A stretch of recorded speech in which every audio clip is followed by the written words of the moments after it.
तो परमात्मा वो है जो केवल सुख देता है, दुख नहीं देता। बाकी हम अन्य को भी परमात्मा मान बैठे, जैसे सरपुरुष काल को भी हम परमात्मा कहा करते, ब्रह्म को। ये परमात्मा नहीं है। जिस लोक में आप रह रहे हो ये लोक परमात्मा का नहीं हो सकता। किसी का बेटा मर गया, किसी की बेटी मर गई, किसी की कैंसर होगी, किसी की टांग कट गई, किसी के हाथ कट गए, कोई अन्य रोग से पीड़ित है, हाहाकार मचा हुआ है, एक्सीडेंट में मर जाते हैं, फ्लड आ जाती है, अक्षेत्र का क्षेत्र तबाह हो जाता है। यह परमात्मा का लोक नहीं हो सकता। और अक्षर पुरुष के लोक में भी यही स्थिति है। वहां भी जन्म और मृत्यु, इसी प्रकार के रोग, कष्ट, दुख सभी विद्यमान हैं। केवल एक सतलोक है, परम अक्षर ब्रह्म, उस उत्तम पुरुष का वो स्थान सतलोक है, जहाँ दुख नाम की वस्तु नहीं, वहाँ जन्म, वहाँ मृत्यु नहीं, वृद्धावस्था नहीं और किसी चीज़ का अभाव नहीं। वहाँ कोई काम नहीं करना पड़ता आपको, कोई टेंशन नहीं, क्योंकि भरा भंडार भगवान का। अब जैसे ये सतलोक आश्रम वाला, ये मिनी सतलोक समझ लेना, उसकी रिहर्सल है, उसका एक सैंपल समझो। ये जैसे आप जी यहाँ आते हो, यहाँ आपको कोई टेंशन नहीं, खाने की, रुकने की, नहाने और धोने की। और सारा दिन आप तो एक हफ्ता रुकते हो, 4 दिन रुकते हो, 10 दिन रुकते हो, बना बना भोजन मिलता है, बिछे बिछाए मैट भी मिलते हैं, ऊपर पंखे चल रहे होते हैं, नहाओ धो, भगवान का भजन करो, चाहे 10 दिन रुको, आपको कोई टेंशन ही नहीं। और ये सतलोक के अंदर ये सुविधा उपलब्ध है। ये काल का लोक है, यहाँ भी हम इतनी सुविधा नहीं उपलब्ध करा सकते परमात्मा के बच्चों को। फिर भी हमारा जितना सामर्थ्य है कोशिश खूब करते हैं, क्योंकि सतलोक आश्रम बरवाला में आम आत्मा नहीं आ सकती, परमात्मा की विशेष लाडली आत्मा ही पहुंच पाती है। भले ही वो दुखी है चाहे सुखी है, फिर यहाँ सुखी करेगा उनको। इसलिए हम संभव कोशिश करते हैं इनको कोई कष्ट ना हो। हम तो दास हैं उस परम पिता के, और आप उस भगवान के समर्थ के बच्चे, आपके लिए हम फिर भी संभव कोशिश करते हैं जितनी हमारा सामर्थ्य है कि किसी प्रकार का इनको कोई कष्ट ना हो। तो कहने का तात्पर्य है कि जितना समय आप यहाँ बिताओगे, ये आपका समय और ही तरह का होता है। यहाँ से जाते ही आप देखना, आश्रम से निकलते ही आपको कितनी टेंशन घेर लेती है, वो करना है, वो करना है, वहाँ जाना, उससे लेना, उससे देना, उसने ऐसे कर दिया। तो हम जब से सतलोक से निकले, हमारे साथ या बीमारी उसी समय से लगी हुई है। अब हमने वहीं जाना है जहाँ कोई अभाव नहीं, वहाँ फलदार सदाबहार वृक्ष हैं, सदाबहार मेवे हैं। जैसे जंगल में आपने देखा होगा शामक खड़ा रहता है, पहले पुराने समय में तो बहुत ज़्यादा फलदार वृक्ष होते थे, कहीं पर कुछ लग रहा है, कहीं पर कुछ फल लगे हुए हैं, खाओ तोड़ो खाओ बैठ कर ठाट से। तो वहाँ सतलोक के अंदर आपको कोई काम नहीं है और सब चीज़ उपलब्ध है। तो कहने का भाव यह है कि वो सतलोक है उस परम पिता परमात्मा का, और वो भगवान परमात्मा है। अब यहाँ बताया है, रमता राम जपोरे प्राणी, अब तो सुन ले राम कहानी। अब हम राम शब्द से कहाँ हम अपने दिमाग की सुई ले जाते थे। श्री रामचंद्र जी सन ऑफ राजा दशरथ, अयोध्या का राजा। हम जब राम शब्द हमारे हृदय में आता था, हमारे धर्म गुरुओं ने हमें ऐसा गलत फीड कर दिया था कि राम नाम आते ही वो धनुष बाण लिए हुए श्री रामचंद्र दिखाई देते थे। देखो, अब राम समझना हमने राम की डेफिनेशन समझनी है। अभी आपको बताया था कि जैसे तहसीलदार भी साहब है, कमिश्नर भी साहब है, ये सभी साहब हैं, मंत्री, मुख्यमंत्री, प्रधानमंत्री, राष्ट्रपति, सारे साहब हैं, लेकिन ये अपने अपने सत्र के साहब हैं। और इनमें जो समर्थ साहब है वो राष्ट्रपति, प्रधानमंत्री जी हैं। इसी प्रकार रामचंद्र जी ये श्री विष्णु समझो, सतोगुण विष्णु। और विष्णु जी की कितने राम हैं, कितने मालिक हैं, कितने पुरुष हैं, कितने प्रभु हैं, कितने देव हैं, ये केवल एक सतोगुण प्रधान भगवान राम है ये। और केवल एक ब्रह्मांड के अंदर 3 लोकों के ऊपर इस विभाग के मंत्री हैं ये। सतोगुण विभाग के मिनिस्टर हैं पृथ्वी लोक पर, स्वर्ग लोक पर और नीचे पाताल लोक पर। केवल 3 लोकों पर अपने इस विभाग के ये स्वामी हैं, राम हैं। ब्रह्मा जी रजोगुण विभाग के मंत्री हैं, मिनिस्टर हैं, और ये भी इन्हीं 3 लोकों के ऊपर स्वामी हैं, राम हैं, मालिक हैं, पुरुष हैं, प्रभु हैं। और शंकर भगवान तमोगुण विभाग के मिनिस्टर हैं। इसी प्रकार इन 3 लोकों पर इनके जो पिता हैं सरपुरुष ब्रह्म ज्योत स्वरूपी निरंजन, ये इसके 21 ब्रह्मांड हैं। एक ब्रह्मांड समझो एक प्रांत है,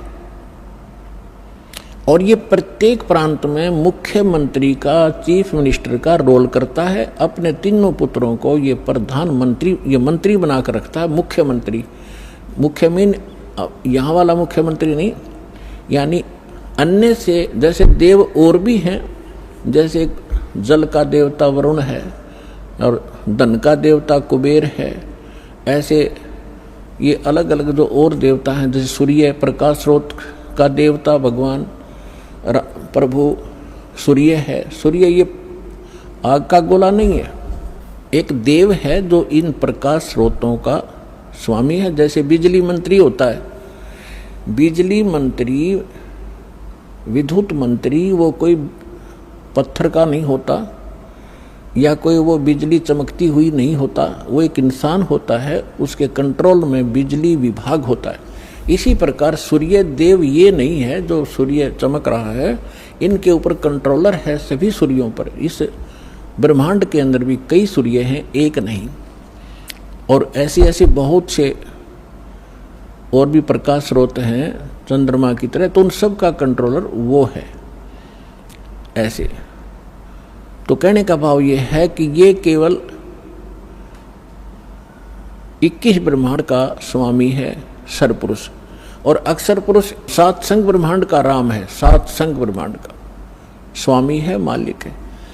और परम अक्षर ब्रह्म, पूर्ण परमात्मा, उत्तम पुरुष है तू अन्य, वो कबीर देव जो है परम अक्षर ब्रह्म, वो असंख्य ब्रह्मांड का राम है, मालिक है, स्वामी है। तो अब क्या बताते हैं,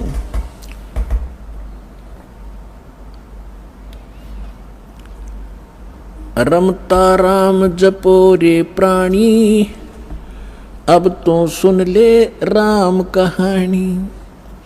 कच्छ मच्छ कूरम ना होते, धौल धरनी नहीं धानी।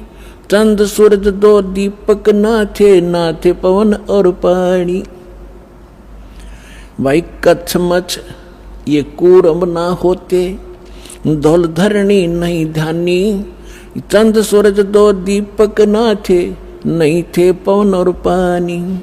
ब्रह्मा विष्णु महेश नहीं होते, नहीं लक्ष्मी नहीं गौरज रानी। सावत्री नहीं सनकादिक तब होते अलख बिनानी। पुणात्मा आप दास जी अभी आपको बताया था कि परमात्मा अच्छी आत्माओं को मिलते हैं, ये उनका विधान है, और वो सतलोक में रहता है, वहाँ से गति करके आते हैं, अच्छी आत्माओं को मिलते हैं, और अपनी महिमा को आप ही अपनी अमृतवाणी से बोल बोल कर ऊंचे स्वर में, कविताओं के माध्यम से, दोहों के माध्यम से, शब्दावली के माध्यम से एक कवि की तरह आचरण करते हुए वो अपना ज्ञान प्रचार करते हैं, और उनसे प्राप्त ज्ञान को संत भी उसी प्रकार उस परमात्मा की महिमा को सुनाया करते हैं। तो परमात्मा कहते हैं, चारों युग में मेरे संत पुकारे, कोक कहा हम हेल रे। हीरे माणिक मोती बरसे, ये जग चुगता ढेल रे। परमात्मा स्वयं आकर बता के गए थे 600 वर्ष पहले अपनी अमृतवाणी में, कबीर वाणी में, कि चारों युग में हम आते हैं और अपनी प्यारी आत्माओं को ये यथार्थ ज्ञान सुनाते हैं। और वो मुझसे प्राप्त ज्ञान को मुझसे परिचित महापुरुष भी, मेरे संत, इसी ज्ञान का आगे प्रचार करते हैं। ढोल के डंके पे जगह जगह जाकर सत्संग करते हैं। तो क्या बताते हैं? चारों युग में परमात्मा आते हैं। सतयुग में सत सुकृत कह टेरा, त्रेता नाम मुनिंदर मेरा, द्वापर में करुणा में कहाया, कलयुग नाम कबीर धराया। चारों युग में मेरे संत पुकारे, कूक कहा हम हेल रे, हीरे माणिक मोती बरसे, यो जग चुगता ढेल रे। परमात्मा ने कहा, और मेरे से परिचित सब संत वो भी यही बता रहे हैं कि हम यथार्थ ज्ञान, यथार्थ वो भक्ति विधि बखेर रहे हैं, सरेआम आवाज लगाकर सुना रहे हैं।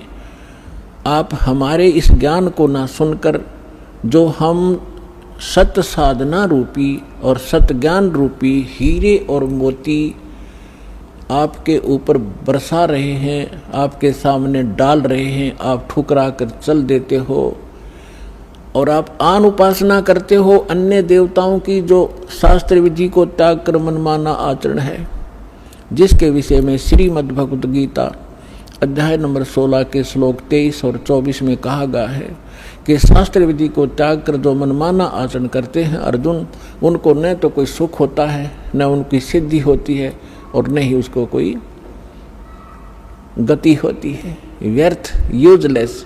इससे तेरे लिए अर्जुन कर्तव्य और अकर्तव्य की व्यवस्था में कौन सी साधना करनी चाहिए, कौन सी भक्ति करनी चाहिए और ना करनी चाहिए, उसमें सदग्रंथ ही प्रमाण मानना, किसी के लोक वेद पर, दंत कथा पर विश्वास मत करना। तो जितने भी परमात्मा कहा करते थे कि तुम्हारे जो धर्म गुरु हैं,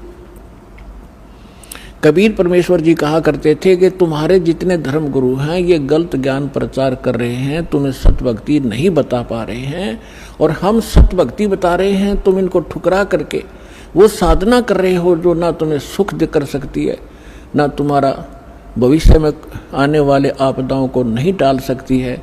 आपके प्रारब्ध में, आपकी किस्मत में जो लिखा है आपका कष्ट, उसका निवारण नहीं कर सकते। तो वो आप डले ढो रहे हो, कंकर पत्थर इकट्ठे कर रहे हो, उनको हीरे और मोती जान के, वो तुम्हारी भारी भूल है। इन कंकर और पत्थरों को जब आप आगे जाकर ले जाओगे सिर पर रख कर, और जहाँ इनकी कीमत लगेगी, तब आपको पता चलेगा कि तुम पत्थर उठा लाए, कंकर उठा लाए, लाल हाथ लगा नहीं। तो क्या बताते हैं?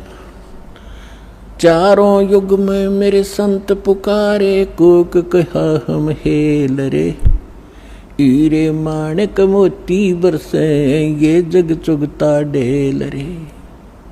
कि हम सत साधना, सत भक्ति रूपी हीरे मोती आपके ऊपर बरसा रहे हैं, और आप फिर भी कंकर पत्थर यानी आन उपासना करने में लगे हुए हो, उन देवी देवताओं की पूजा करते हो जो तुम्हें कभी सुख नहीं दे सकते। वो स्वयं सुखी नहीं, उनका अस्थायी समय सबका सब नाशवान है। थिर पकड़ थिर रही है, समर्थ की शरण गह कर ही आप सुखी हो सकते हो। समर्थ का शरणाग हो, रंग होरी हो, वाई कदे न हो ए काज राम, रंग होरी हो।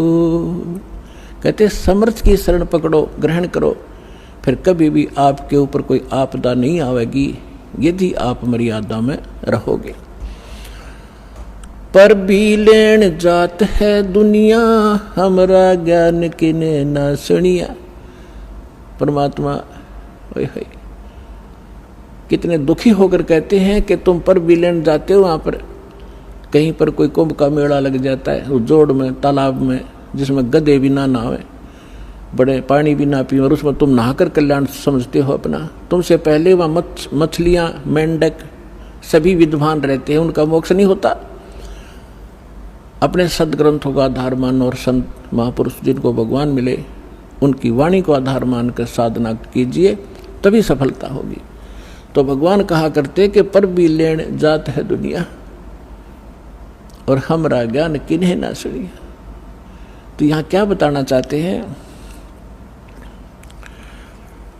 भाई, कच्छ मच्छ कूरम ना होते, दौल धरणी नहीं ध्यानी, ये चंद सूरज दो दीपक न थे, नहीं थे पवन और पानी। ब्रह्मा विष्णु महेश न होते, नहीं लक्ष्मी गौरज रानी, सावतरी नहीं सनकादिक तब होते अलख बिनानी। अब आदरणीय गरीबदास साहिब जी कह रहे हैं परमात्मा से प्राप्त उस यथार्थ ज्ञान के आधार से कि पहले, सबसे पहले कुछ भी नहीं था, केवल एक परमात्मा था। और यही हमारे वेद बताते हैं, और यही वो महापुरुष बताते हैं, और यही परमात्मा स्वयं आकर ज्ञान देते हैं। हम ही अलख अला हैं कुतुब गोस और पीरे, गरीबदास खालिक धनी हमरा नाम कबीरे। ए स्वामी सृष्टा में सृष्टि हमारे तीरे, दास गरीब ऊपर बसूं अधर बसूं अवगत सत्य कबीरे। परमात्मा ने स्वयं भी अपनी महिमा बताने की चेष्टा की, पर हम बालक इतने हैं, हम परमात्मा को पहचान नहीं सके, क्योंकि हम बाल बुद्धि बना दिए इन अज्ञानी संतों, महंतों, मंडलेश्वरों ने, गुरुओं ने। अपनात्माओं, सबसे पहले भगवान ने आपको शिक्षित किया और फिर इस ज्ञान को आप तक पहुंचाया। अब जितने भी आप यहाँ आए हो किसी भी धर्म मजहब से, सबसे पहले आपने ये ज्ञान सुना होगा तो बहुत बुरा लगा था, और आज आपको कैसा लग रहा है कि हे भगवान, अगर पृथ्वी पर ज्ञान है तो ये है ना, सब अज्ञान भरा पड़ा है। तो काल ने इतना ज्ञान ठुकवा दिया हमारे परमात्मा के बच्चों में कि ज्ञान से दूर भाग रहे, विरोध कर जाते हैं, अपना जीवन नाश कर लेते हैं। लेकिन इसलिए परमात्मा ने आपको शिक्षित बनाया। आज बूढ़े से लेकर बालक तक सबको अक्षर ज्ञान है। अगर मान ले कोई बुजुर्ग रह भी रहा कि तक कोण में ना पढ़ जाओ, तो उसके पोता पोती और उसके बेटे सारे शिक्षित तो बैठ कर समझाओगे कि नहीं पिताजी ऐसे है, ये सही लिखा है, इसमें गीता से हमने मिला लिया, तो भी मान जाएगा। तो इसलिए मालिक ने यह समय सेलेक्ट किया था कि जब बिचली पीढ़ी आवेगी और कलयुग 5505 बीत जाएगा, तब इस ज्ञान का हम ढोल के डंके पर प्रचार करेंगे और सब बच्चे मेरी शरण में आएंगे, सबका मोक्ष होगा। पूरे विश्व के बच्चे परमात्मा के ही बच्चे हैं, चाहे कोई हिंदू है, मुसलमान है, सिख है, ईसाई है, हम एक पिता के बच्चे। हम अपनी गलती से अलग अलग हो गए, हमें ज्ञान ठीक ना मिलने से हम भिन्न भिन्न हो गए। परमात्मा का आदेश है कि इस ज्ञान को सुनकर सब फिर एक होंगे और सबका मोक्ष होगा।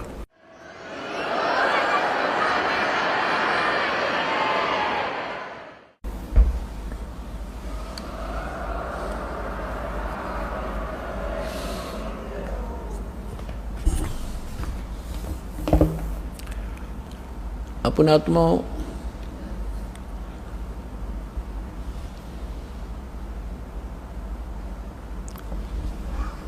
आपको कथा सुनाते हैं।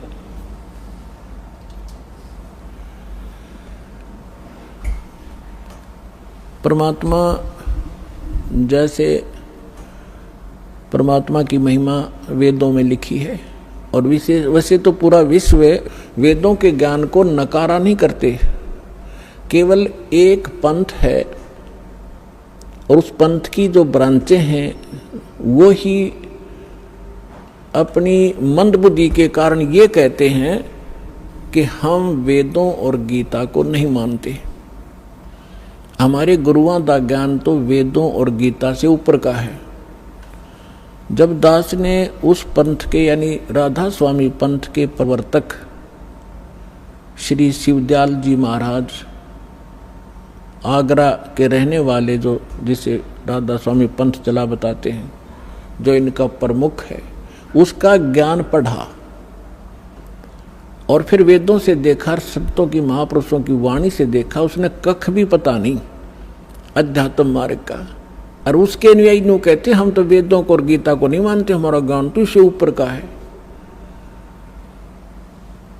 उसकी झलक आपको कई बार दिखा रखी है, फिर दिखाऊंगा। उन्हें सतनाम का पता नहीं, सतलोक का पता नहीं, वो कैसा है और वहाँ क्या स्थिति है, खाक है उनके पास ज्ञान। और इनमें से राधा स्वामी पंथ से ही कौन से पंथ निकले हैं? धन धन सतगुरु सच्चा सौदा सिरसा और जगमाल वाली, और दनौद के अंदर ताराचंद, जय गुरुदेव मथुरा में, ठाकुर जी एक हुए हैं वो राधा स्वामी के ही, और दिल्ली के अंदर सावन कृपाल मिशन, और भी नरे बहुत गणे इनके पंथ। ये सारे समझो उसी कुएं का जल है जिसमें जल के स्थान पर कुछ भी नहीं है, खाली है। वो खारा पानी है, यो जलैस है, ये समझो, यानी उनका ज्ञान गलत है। विश्व में कोई भी किसी भी मजहब का आदमी वेदों और गीता को नकारता नहीं, सब मानते। विशेषकर हिंदू धर्म तो मानता ही मानता है। तो दास आप ये समझाना चाहेगा कि जब वेदों में जो ज्ञान लिखा है, परमात्मा कैसा है, कहाँ रहता है, कौन है, कैसे मिलता है, तो फिर कम से कम हिंदू समाज ने पढ़े लिखे हो, एजुकेटेड हो, कोई बालक नहीं बतेरे दिन बह का लिया न हमारे को, तो आपने तो मानना ही पड़ेगा कि जो वेदों में परमात्मा की डेफिनेशन लिखी है, परमात्मा की महिमा लिखी है, उसकी परिभाषा लिखी है, वो सत्य है। तो वो किसके ऊपर खरी उतरती है? बस 2 मिनट में फैसला हो जाएगा। हु इज गॉड, कौन है वो परमात्मा जिसके विषय में वेद गुण गाते हैं? ऋग्वेद मंडल नंबर 9 सूक्त 86 का मंत्र 26 और 27 में, ऋग्वेद मंडल नंबर 9 सूक्त 82 का 1 2 3 में, ऋग्वेद मंडल नंबर 9 सूक्त 54 मंत्र 3 में, ऋग्वेद मंडल नंबर 9 सूक्त 20 मंत्र 1 में, ऋग्वेद मंडल नंबर 9 सूक्त 1 मंत्र 8 और 9 में, ऋग्वेद मंडल नंबर 9 सूक्त 96 के 16 से 20 में, ऋग्वेद मंडल नंबर 9 सूक्त 94 के मंत्र 1 में, ऋग्वेद मंडल नंबर 9 सूक्त 95 के मंत्र नंबर 2 में, और भी अनेकों स्थानों पर।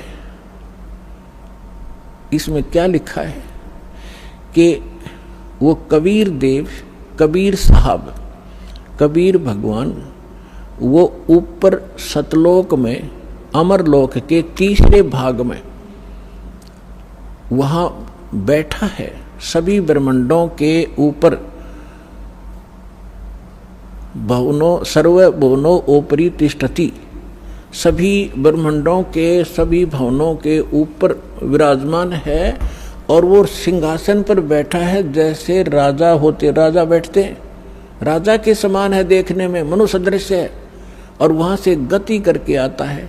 अच्छी आत्मा जो नेक दृढ़ भक्त होते हैं उनको मिलता है, उनको तत्व ज्ञान से परिचित कराता है, और वो परमात्मा एक कवियों की तरह आचरण करता हुआ एक प्रसिद्ध कवि की भी उपाधि प्राप्त करता है, और स्थान स्थान पर जाकर ऊंचे स्वर में गरज गरज कर अपनी वाणी को स्वयं ही कहीं खड़ा होकर के बोलने लग जाता है, और अपनी महिमा की वाणी को लोकोक्तियों के माध्यम से, दोहों के माध्यम से, शब्दों के माध्यम से, वाणी के माध्यम से वो बोल बोल कर गा के सुनाता है, जिस कारण से एक प्रसिद्ध कवियों में से भी एक प्रसिद्ध कवि कहलाता है। लेकिन वो भगवान होता है, वो समर्थ होता है। तो ये क्वालिटी किसके अंदर है? ये तो वेदों ने बताया। और फिर कि भगवान मनुष्य सदृश है, वहां से चल कर आया, तख्त पर बैठा है, सिंहासन पर बैठा है, और जिन महापुरुषों के दास ने नाम गिनाए, एक बार फिर नाम गिनाता हूं, क्योंकि ऐसे महापुरुषों के बार बार नाम लेने से भी हमारी आत्मा शुद्ध होती है। आदरणीय धर्मदास साहिब जी, आदरणीय मुल्कदास साहिब जी, आदरणीय नानक देव साहिब जी, आदरणीय दादू साहिब जी, आदरणीय गरीबदास साहिब जी, गांव छुड़ानी, जिला जज्जर हरियाणा वाले, आदरणीय घीसा दास साहिब जी, गांव खेखड़ा, जिला बागपुर, उत्तर प्रदेश वाले, आदरणीय स्वामी रामानंद जी, काशी वाले। अपनात्मा दास जिन महापुरुषों के नाम गिना रहा है, आप ये ना समझना कि जहाँ ये रहा करते वहाँ बड़ी भक्ति होगी, वहाँ कख नहीं किसी के पास। कई भक्त इस भूल में धक्के खान चले गए, वहाँ कोई छुड़ानी चला गया, और उनका जब देखा हाल फिर आया वापस।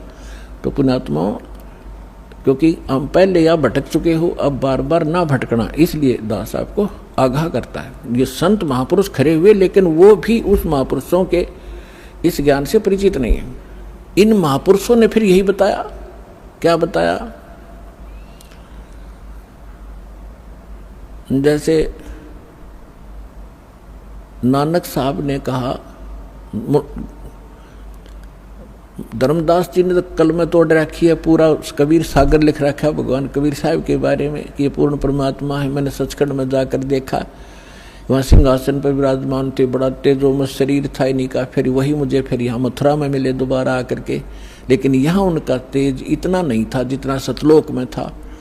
तो ये भी गरीबदास साहिब जी कहते हैं कि तेज पुंज अन्य दे धरकर इस विध हमको भेंट ही, हल्का तेज पुंज का शरीर बनाकर वो यही वेद बताते हैं कि वो अपने शरीर को सरल करके वो परमात्मा यहाँ प्रकट होता है, आता है, अच्छी आत्माओं को मिलता है। तो इन्होंने क्या बताया है, जैसे धर्मदास जी ने कहा कि आज मोहे दर्शन दियो जी कबीर, आज मोहे दर्शन दियो जी कबीर, सतलोक से चल कर आए, सतलोक से चल कर आए, काटन काल की जंजीर, आज मोहे दर्शन दियो जी कबीर, आज मोहे दर्शन दियो जी कबीर। मलुकदास जी ने कहा है, जपो रे मन परमेश्वर नाम कबीर, जपो रे मन साहेब नाम कबीर। एक समय गुरु बंसी बजाई कालंदरी के तीर, एक समय गुरु बंसी बजाई कालंदरी के तीर, सुर नर मुनि जन सब थकत बहे हुआ, रुक गया दरिया नीर, जपो रे मन साहेब नाम कबीर।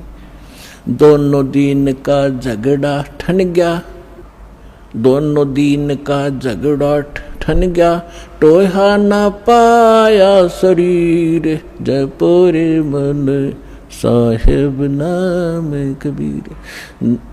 दास मलूक सलूक कहत है, खोजो खसम कबीर, मन जपो रे मन परमेश्वर नाम कबीर। नानक साहब जी कहते हैं, फाई सूरत मुलुक की वेश, ए ठगवाड़ा ठक्की देश, खरासियाना भोतावार ये धानक रूप रहा करता। श्री गुरु ग्रंथ साहिब जी के प्रश्न नंबर 24 पन्ने पर ये वाणी अंकित है कि एक सवान दुई सवानी नाल भलके भौकाई, सदा ब्याल कोड छुरा मूठा जूठा मर्दार, और ये धानक रूप रहा करता है। फाई सूरत मुलुक की वेश। फिर नानक साहब जी कहते हैं, तेरा एक नाम तारे संसार, मैं एहो आस एहे आधार, ये धानक रूप रहा करता है। फाई सूरत मुलुक की वेश, ए ठगवाड़ा ठगी देश, खरासियाना भोतावार ये धानक रूप रहा करता। और प्रश्न नंबर 731 पे कहा है कि नीच जात परदेसी मेरा छिन आवे तल जावे, और जाकी संगत नानक रंदा कैसे मोड़ा पावे। गुरु ग्रंथ साहिब जी के प्रश्न नंबर 721 पर लिखा है, एक अर्ज गुप्तम पेश तो दर कून करतार, हक्का कबीर करीम तू बे अपरवरदिगार, नानक बुगोयत जन तेरे चाकरा फाका। तो फिर आदमी दादू साहिब जी ने कहा है, जिन मुझको निज नाम दिया, सोए सतगुरु हमारे, दादू दूसरा कोई नहीं, ये कबीर सिरजनहारे। आदमी गरीबदास साहिब जी को परमात्मा मिले जब वो 10 वर्ष की आयु के थे। आदरणीय गरीबदास साहिब जी का जन्म विक्रमी संवत 1774 में हुआ और सन 1717 में, और 10 वर्ष की आयु जब हो चुकी थी संवत 1784 और सन 1727 में वो परमेश्वर जिसकी महिमा का गुणगान वेद बताते हैं वो कैसी लीला करता है। गरीबदास साहिब जी की थोड़ी सी जानकारी देंगे आपको, क्योंकि हमारे अध्यात्म मार्ग में इन महापुरुषों का एक विशेष योगदान है सभी का। लेकिन इनमें से गरीबदास साहिब जी को परमात्मा ने अपनी योजना अनुसार पुनः वो सत्य ज्ञान दिया है जो अन्य संतों को तो दिया था, लेकिन उनकी वाणी सभी संग्रह नहीं हो सकी, या गरीब धर्मदास साहिब जी को दिया था कंप्लीट, उसने लिखा ही था साथ बैठ के। जैसे आदरणीय नानक साहिब जी की सारी वाणी गुरु ग्रंथ साहिब तक नहीं पहुंची, नहीं लिखी गई, उसमें बहुत सी वाणी कहीं कहीं रह गई। एक प्राण संगली नाम की पुस्तक है, उसके बारे में भी कहा कि वो पूरी की पूरी नानक साहिब जी की वाणी थी, उसमें 160 अध्याय थे, 80 ही लिए गए, बाकी कुछ रह गए किन्हीं कारणों से, वो लंबा विषय है, फिर बताएंगे। तो इस कारण से इस विशेष अध्यात्म ज्ञान को समझने के लिए विशेष योगदान है आदरणीय गरीबदास साहिब जी गांव छुडानी जिला जद्दरवाले का।